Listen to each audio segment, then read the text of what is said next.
एक समय की बात है, एक गांव में एक नामी साधु बाबा रहते थे। उनका नाम स्वामी आनंदानंद था। बाबा के पास अनेकों शिष्य आते थे और वे सभी उनकी दिशा और मार्गदर्शन में करते थे।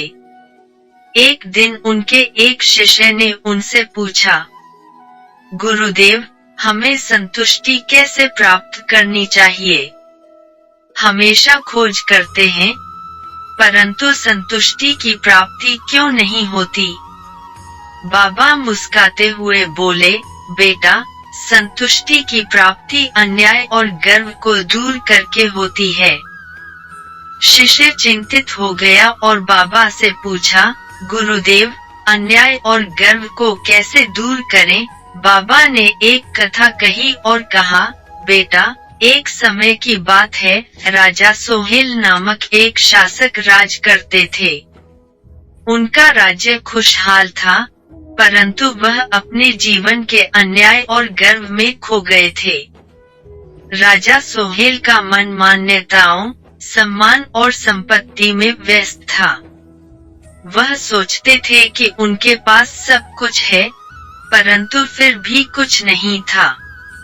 उनकी मनोदशा दिन प्रतिदिन बिगड़ती जा रही थी।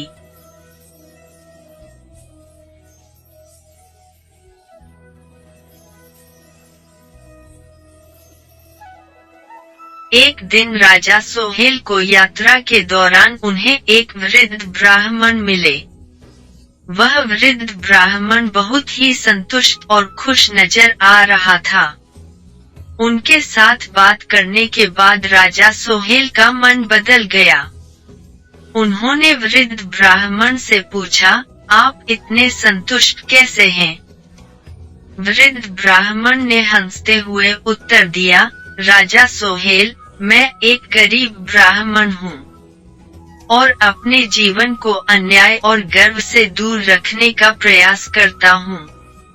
मैं संतोष से खुश रहता हूँ क्योंकि मुझे एक छोटी सी खेती करने में आनंद आता है।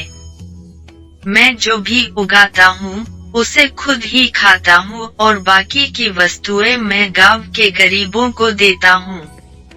मेरे पास कुछ भी अतिरिक्त नहीं है, परंतु मेरी संतुष्टि और खुशी असीम है। राजा सोहेल ने वृद्ध ब्राह्मण की बातें सुनकर गहराई से सोचा और उन्होंने समझा कि संतुष्टि का रहस्य अन्याय और गर्व को छोड़ देने में छिपा हुआ है। उसने अपने विचारों को बदलने का निर्णय लिया और अपने राज्य के लोगों के प्रति सेवा भाव को अपनाया। वह न्याय के नियमों का पालन करने और अपने लोगों की जरूरतों को पूरा करने के लिए संकल्पित हुए।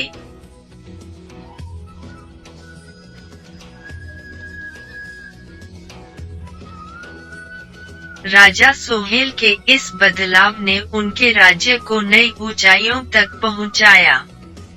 उन्होंने लोगों को आपसी समझ और भाईचारे का आदर्श दिखाया। अन्याय की स्थितियों को दूर करने के लिए उन्होंने न्यायाधीशों को न्याय के मार्ग पर चलने का संकल्प लिया और न्यायपालिका को मजबूती दी।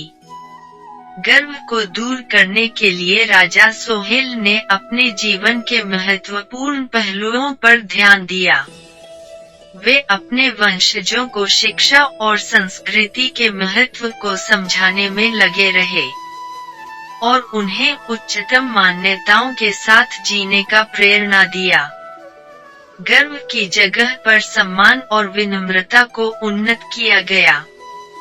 राजा सोहेल ने इन सब परिवर्तनों के बाद अद्वितीय संतुष्टि का अनुभव किया।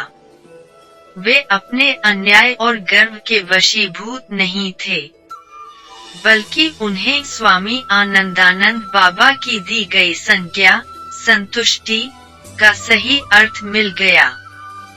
शिष्य बहुत प्रभावित हो गए और बाबा के चरणों में श्रद्धा पूर्वक बोले, गुरुदेव, आपने सही कहा है। संतुष्टि अन्याय और गर्व को छोड़कर ही प्राप्त होती है। आपकी कथा से मुझे समझ आया है कि हमें अपने जीवन में सामरिकता, संयम और सेवा भाव को अपनाना चाहिए।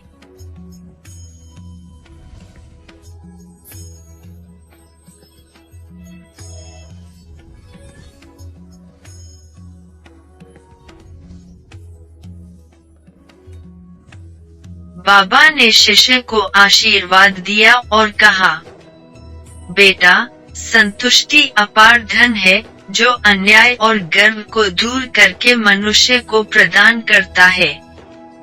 यह एक स्थिरता और आनंद की अवस्था है जो जीवन के हर पहलू में आने वाली कठिनाइयों का सामना करने की शक्ति देती है। उस दिन से शिष्य ने संतुष्टि का महत्व समझा और अपने जीवन में इसे प्राप्त करने के लिए संकल्प लिया। वह अन्याय से दूर रहने के लिए समर्पित रहे और अपने अहंकार को छोड़कर हमेशा सम्मानपूर्व और विनम्रता का पालन किया।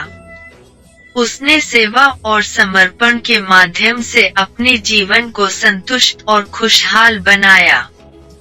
इस पौराणिक कथा से हमें यह समझ मिलता है कि संतुष्टि वास्तव में आत्मसंतुष्टि है।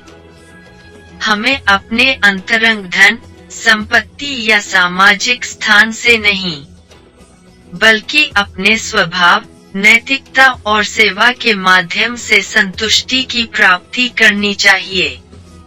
संतुष्टि के लिए हमें अपने अहंकार, अन्याय और गर्व को छोड़कर वास्तविक समर्पण और सेवा भाव को अपनाना चाहिए। इस प्रकार हम आनंद, शांति और संतुष्टि की अवस्था में जीवन का आनंद उठा सकते हैं।